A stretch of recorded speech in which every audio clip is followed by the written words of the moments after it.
Websites बनाना कौन नहीं सीखना चाहता। हर कोई चाहता है कि हम आसानी से वेबसाइट्स बनाना सीख जाएं। काफ़ी लोग ऐसे होते हैं जो लोगों को डिग्रेड करते हैं। वो ये कहते हैं कि जनाब ये वेबसाइट्स बनाना बहुत ही मुश्किल है। इतना ही नहीं, जब कोई भी वेबसाइट बनाना सीखना चाहता है और जब वो वेबसाइटों की प्रोग्रामिंग देखता है तो वो देख के डर जाता है। अस्सलाम वालेकुम दोस्तों, मेरा नाम है मुदस्सिर बॉस और आज मैं हाजिर हुआ हूँ HTML के लेक्चर नंबर 1 के साथ।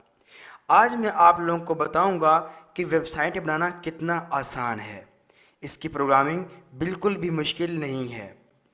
वेबसाइट्स बनाने के लिए कौन कौन सी लैंग्वेजेस इस्तेमाल होती हैं, क्या यानी कि कैसी लैंग्वेजेस और कितनी मुश्किल होती हैं, और इन लैंग्वेज को सीखने के लिए हमें क्या क्या आना चाहिए, ये सब आप मेरे प्रीवियस लेक्चर्स में देख सकते हैं। आज मैं आप लोगों को HTML से स्टार्ट करवाऊंगा। HTML एक बेसिक प्रोग्रामिंग लैंग्वेज है जो वेबसाइट्स में लाजमन इस्तेमाल होती है। अगर HTML ना हो तो एक वेबसाइट का स्ट्रक्चर कभी बन ही नहीं सकता। तो आज हम HTML को शुरू करते हैं। याद रखिएगा, इस कोर्स को शुरू करने से एक बात अपने दिमाग में डाल लें कि प्रोग्रामिंग बिल्कुल भी मुश्किल नहीं है, वेबसाइटें बनाना बिल्कुल भी मुश्किल नहीं है। मैं आप लोगों से सिर्फ इतनी दरख्वास्त करूँगा, मैं जो भी लेक्चर देता हूँ सिर्फ उसको केयरफुली सुनिए और जो कुछ मैं उस लेक्चर में करवाऊँ उसको 2 बार प्रैक्टिस कीजिए। ठीक है, ज़्यादा जितनी बार आप करना चाहें कर सकते हैं, उतना ही अच्छा है, लेकिन कम से कम 2 बार मस्ट कीजिए। मैं इस बात की गारंटी देता हूँ कि आप लोग इजीली वेबसाइट्स बनाना सीख जाएंगे। तो चलिए अपने लेक्चर की शुरुआत करते हैं। आज हम पढ़ेंगे बेसिक स्ट्रक्चर ऑफ HTML और इसको हम प्रोग्रामिंग करके भी देखेंगे। फर्स्ट ऑफ ऑल मैं आप लोगों को बताना चाहूँगा, इस HTML को सीखने के लिए, इस HTML को करने के लिए या इन वेबसाइट्स को बनाने के लिए हमारे पास किन किन चीज़ों का होना ज़रूरी है। तो वो सिर्फ 2 ही चीज़ें हैं। पहला है कोई भी वेब ब्राउज़र। मैं जो मोस्टली वेब ब्राउज़र यूज़ करता हूँ वो है गूगल क्रोम। आप कोई भी यूज़ कर सकते हैं, Google Chrome, internet explorer, Firefox, जो आपका दिल चाहे आप यूज़ कर सकते हैं, पर मैं आप लोगों को गूगल क्रोम रिकमेंड करूँगा। उसके बाद जो दूसरी अहम चीज़ है जो हमारे पास होनी चाहिए वो है कोई भी टेक्स्ट एडिटर। बहुत से टेक्स्ट एडिटर अवेलेबल हैं, यहाँ तक कि विंडोज़ का अपना भी अवेलेबल है जिसका नाम है नोटपैड। मैं आज आप लोगों को उससे भी प्रोग्रामिंग करना सिखाऊंगा, लेकिन मैं आप लोगों को रिकमेंड करता हूँ ब्रैकेट्स। ब्रैकेट्स एक बहुत ही अच्छा एडिटर है जो प्रोग्रामिंग को आसान कर देता है। इसके बारे में आप गूगल पर लिखिएगा, आपको ये सॉफ्टवेयर मिल जाएगा। अगर फिर भी ना मिले तो आप कमेंट कर सकते हैं, मैं आपको इसकी लिंक दे दूँगा। तो चलिए अपनी प्रोग्रामिंग शुरू करते हैं। जी, तो आप लोगों को करना क्या है, सबसे पहले अपने डेस्कटॉप पे आइए। वहाँ पर आने के बाद सिंपली आप एक न्यू फोल्डर बनाइए किसी भी नाम से जो आपको अच्छा लगे। फॉर एग्जांपल मैं यहाँ लिखता हूँ इसका नाम वेबसाइट्स। ये फोल्डर बन गया। हम जब अपना सारा काम होगा सारा इस फोल्डर में ही करेंगे। प्रोग्रामिंग की तरफ जाने से पहले मैं आप लोगों को ज़रा सा वेबसाइट्स के बारे में ग्राफिकली समझाना चाहूँगा। ये देखिए जनाब, वेबसाइट्स के मेन पार्ट्स 2 ही हैं। ठीक है, एक को हम कहते हैं हेड और दूसरे को हम कहते हैं बॉडी। ये जनाब हमारा हेड पार्ट है और ये मुकम्मल हमारी बॉडी पार्ट है। हेड में क्या आता है? हेड में आता है title, for example my website. ये ऊपर टाइटल आता है। इसको अभी हम प्रोग्रामिंग करके देख लेंगे। ठीक है, इस चीज़ को हम कहते हैं, इस एरिया को हम कहते हैं हेड। ओके, ये एरिया क्या कहलाता है? हेड। और ये वाला एरिया कहलाता है बॉडी, जो नीचे वाला है। इसके अंदर वो तमाम चीज़ें आती हैं जो हम वेबसाइट्स के अंदर लिखते होते हैं। For example pictures.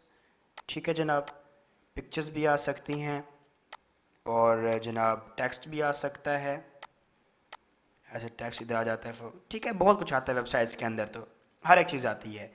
तो इस वाले हिस्से को हम कहते हैं बॉडी। तो ऊपर वाला हिस्सा कहलाता है हेड और नीचे वाला हिस्सा कहलाता है बॉडी। बस आप इसी बात को याद रखिएगा। चलिए अब इसकी प्रोग्रामिंग करते हैं। हम सब देखते हैं कि हम इस हेड और बॉडी को अपनी HTML की प्रोग्रामिंग में कैसे बना सकते हैं। जैसे कि आप लोगों को मैंने कहा था कि अपने डेस्कटॉप के ऊपर एक फ़ोल्डर बनाइए और उस फोल्डर का आप कोई भी नाम रख सकते हैं। मैंने उसका नाम रखा था वेबसाइट्स। तो चलिए मैं इसी को ओपन करता हूँ और इसमें आपको प्रोग्रामिंग करना सिखाता हूँ। अपना वही डेस्कटॉप पे बना हुआ फोल्डर ओपन कीजिए। वो ओपन करने के बाद सिंपली राइट क्लिक कीजिए और फिर न्यू पे क्लिक कीजिए। न्यू पे क्लिक करने के बाद काफ़ी सारे आपको ऑप्शन नज़र आएंगे, लेकिन जहाँ पे लिखा होगा टेक्स्ट डॉक्यूमेंट, ये देख लीजिए, इसके ऊपर क्लिक कीजिए। जब इसके ऊपर क्लिक कर दें, सिंपली इस फाइल को आप ओपन कर दें। जी, तो अब हमारे जो टेक्स्ट डॉक्यूमेंट है वो ओपन हो चुका है। यहाँ पर हम प्रोग्रामिंग स्टार्ट कर सकते हैं। तो HTML में क्या होता है जनाब, HTML में होते हैं टैग्स, और जो टैग स्टार्ट होता है वो टैग क्लोज भी होता है। ये स्टार्ट और क्लोज क्या है ये आप लोगों को अभी समझ आ ही जाएगी। बस इतना दिमाग में रखिए कि जनाब HTML में जो भी टैग स्टार्ट होगा वो क्लोज भी होगा। चंद एक टैग्स ऐसे हैं जिनको क्लोज करना लाजमी नहीं होता। ठीक है, तो अब हम शुरू करते हैं जनाब। तो याद रखिए HTML की प्रोग्रामिंग शुरू करने के लिए हम HTML का टैग डालते हैं, ऐसे HTML और HTML का टैग क्लोज। तो स्टार्ट और क्लोज में फ़र्क क्या है, ये देखिए टैग, ये दो चीज़ें जो हैं इनके दरमियान में वो टैग का नेम आता है। इसके दरमियान में ये टैग का नेम आएगा, इन जनाब लेस देन और ग्रेटर देन साइन के दरमियान में ही ये शो कर रहे हैं जनाब कि हमारा टैग स्टार्ट हो चुका है। और यहाँ पर ये चीज़ शो कर रही है कि ये टैग यहाँ से स्टार्ट हुआ और यहाँ पर क्लोज हुआ। मतलब जितनी भी HTML की प्रोग्रामिंग है सारी इसके अंदर ही आने वाली है। तो HTML की प्रोग्रामिंग शुरू करते हैं। अब देखते हैं हम अपने न्यूज़ डॉक्यूमेंट को। पहले के जैसे मैंने आप लोगों को बताया मेरा ये एक हेड होता है। तो चलिए पहले हम हेड बनाते हैं। हेड के लिए हम लिखेंगे हेड टैग और हेड टैग को क्लोज भी करेंगे। ठीक है जनाब, सेम लाइक दैट हेड में क्या है, टाइटल।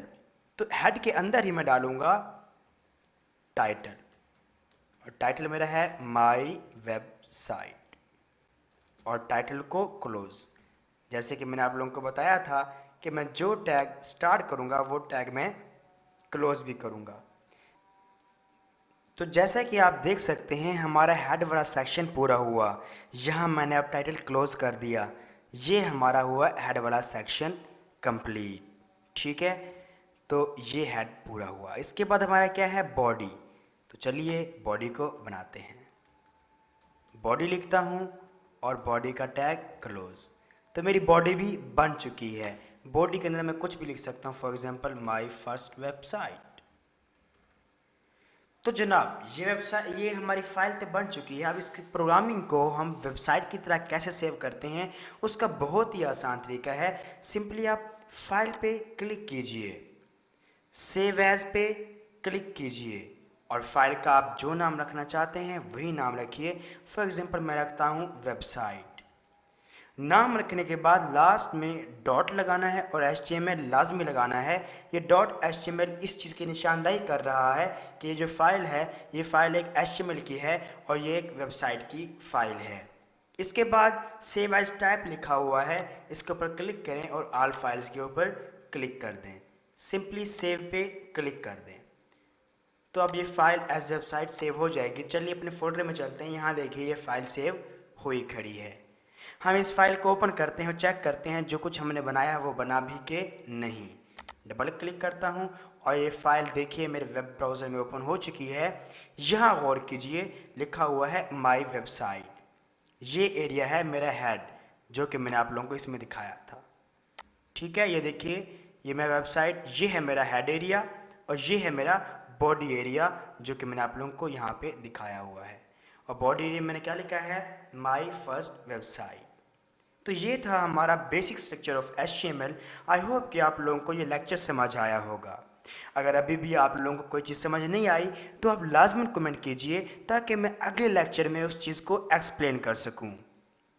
उम्मीद है ये लेक्चर आप लोगों को पसंद आया होगा। मेरे चैनल को सब्सक्राइब करना मत भूलिएगा। इतना ही नहीं, इस लेक्चर को आगे शेयर करना भी मत भूलिएगा।